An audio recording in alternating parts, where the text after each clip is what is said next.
Now he's in 6th grade at Louisville Middle School, and he's a member of the Boulder County Audubon Society's Teen Naturalist program. And Audubon has donated or provided Owen with a camera, a really nice camera, to be able to take some of these photos you're going to see. And he made a note here, in his spare time, he enjoys practicing Aikido and playing bass clarinet. Owen, here you are.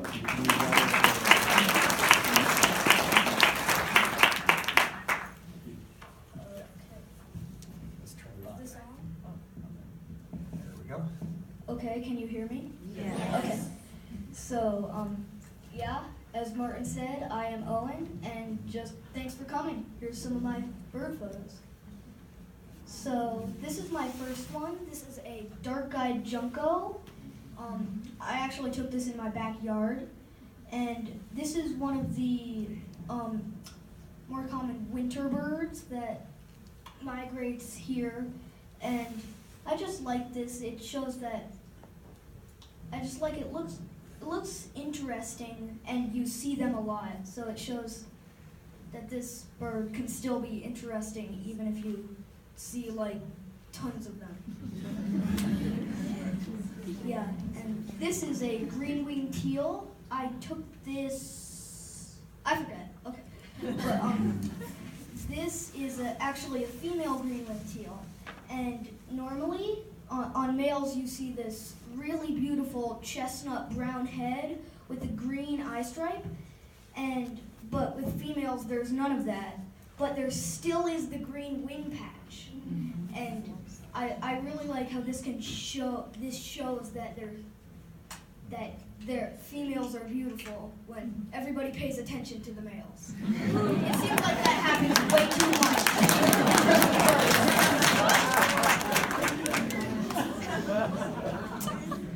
So this was taken also right near the teal. This is a gadwall. I don't know if this is a male or a female, but generally gadwalls are also not very elaborately plumaged or something like that, anything like that. But I like here you can see all this scalloped pattern on the chest and the sides, and it's just that all birds are really beautiful, no matter how well plumaged they are. And this is a European starling. This was taken in the graveyard of Trinity Church in New York City, so not close to here. And I know I'm not supposed to like these. They're invasive and in general bad, but they're still pretty beautiful with all the star-like plumage on them and the iridescent green on the wing, and yeah. And so this is a house wren. It was taken on this photo was taken on the South Boulder Creek Trail, and I don't know how I managed to get such a sharp photo, but I like how it's really framed by all these sticks. I think it took off right after I took this photo. And yeah. So, sometimes I get really good photos without meaning to. So sometimes it's accidental. And this is a yellow-headed blackbird. This photo was taken in Nebraska, and I actually do not know. You can see on the upper wing there's some rusty red color on that wing. As far as I know, normally blackbirds don't have that. I don't know what that is, but yeah, I have no idea what happened. And I don't see these very much anymore, so I just like getting another chance to see this bird. And this is a rufous hummingbird female.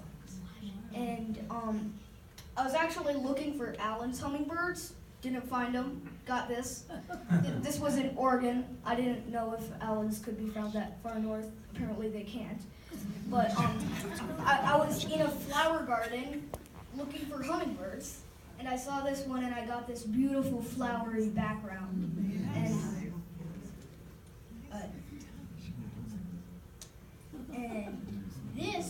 is a tree swallow. This was also taken in Nebraska. And as many birders will know, it is very hard to get pictures of any type of swallow. But when they're in flight. But if they're perched, you can get some pretty good photos with the iridescence and beautiful blue color. Wow. Oh my gosh. This was also in Nebraska. This is a greater prairie chicken male displaying. I got up at 4:30 to see this. Crammed into a tiny little blind with 3 people, and I was rewarded, as you can see. There were 6 males displaying. They were like, what, 20 feet away? So, no females. They were young males just practicing, I guess. Oh, and how cold was it that morning? Not really cold, Not cold. at all. Really? No, not really.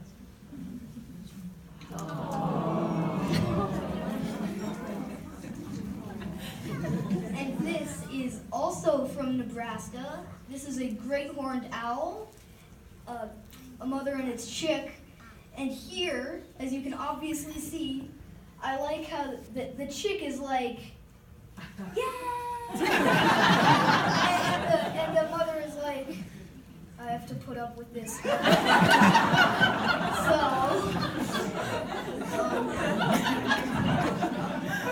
think if you look carefully, you can see the chick just had a meal on the corners of its mouth. A little blood there. And this is an American avocet taken at Hecla Lake in Louisville near here. We got really close, like 20 feet away, and this bird actually had a chick.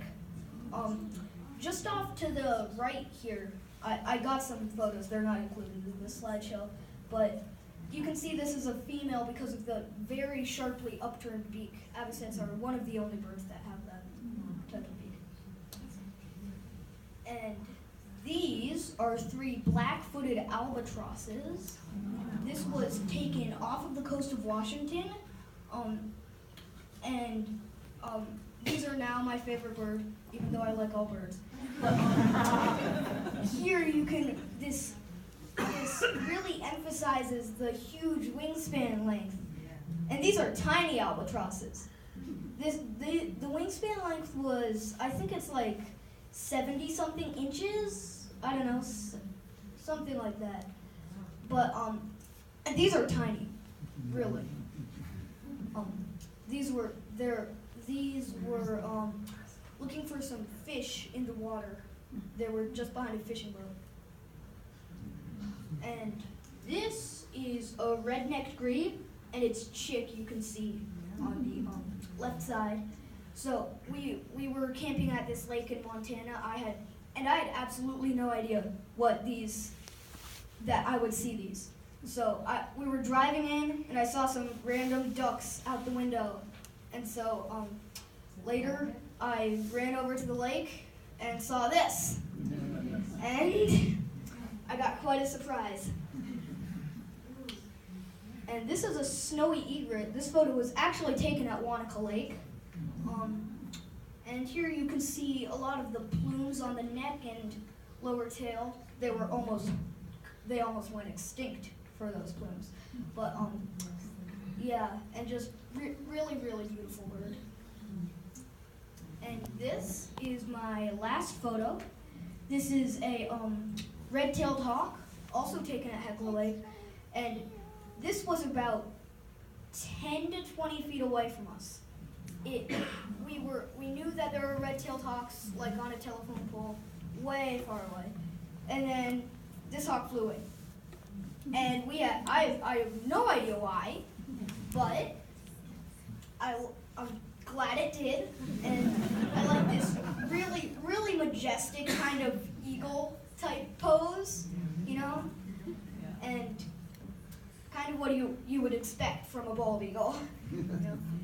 And yeah, so that's all of my photos.